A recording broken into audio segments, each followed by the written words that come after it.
Hi, this is my pinbot pinball machine, 1986. There's no flicker in those lights over there. That's just an artifact from the camera.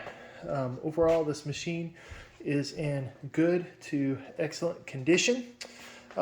Since I have had this machine, I have done the full topside teardown. I have put all brand new rubbers in. I have put brand new LED lighting throughout the whole thing. Comet 2 SMD in the GI and color matched LEDs underneath. The only part of this machine that is not LED'd are the flashers, which can be done at your own discretion, but I don't like having seizures, so I did not do it. We have a couple of nice custom printed apron cards on here. The cabinet itself is in excellent condition. This machine still has its original Mylar on it. The only negatives on this machine: the front of this machine was obviously used at some point in time. You have the two drill out holes for where somebody had a lockdown bar there originally.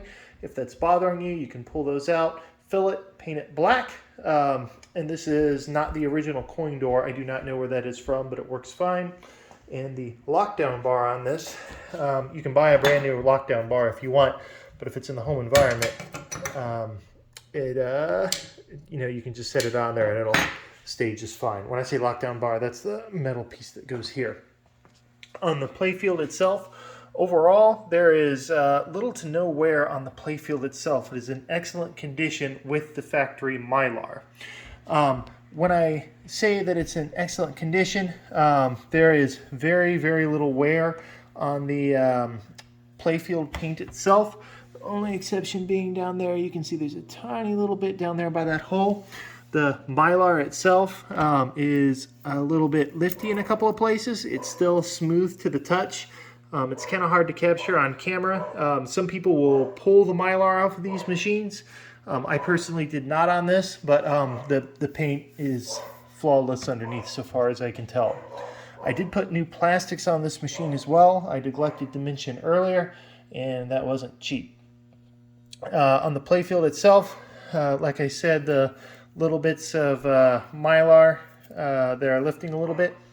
The playfield is smooth. It does not affect ball play in any way, shape, or form. There's a tiny little crack right here on the this piece of plastic that the what do you want to call it? The ramp screws down into, and the very top of the vortex is blown out on this piece. The ramp is something that you can get to replace if that tiny little piece of plastic right there is bothering you, and you can absolutely get a new vortex. They make them in black, red, and blue, and you can get the original stickers for them as well.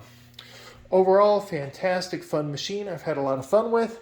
The entire time that I've had this machine, the only issue that I had, I think once or twice I turned it on, there was some funky stuff with the visor just opening and closing repeatedly.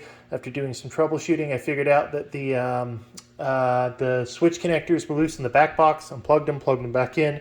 Everything has been solid ever since. But great machine. Only thing on here that you see that isn't included is that pin gulp cup. I'll just walk you around, take a look at the back box. That's a original factory topper. Those are extremely hard to come by. I've seen people take those off of these machines and sell them separately because you can get quite a bit for those actually. But here you go. Thank you.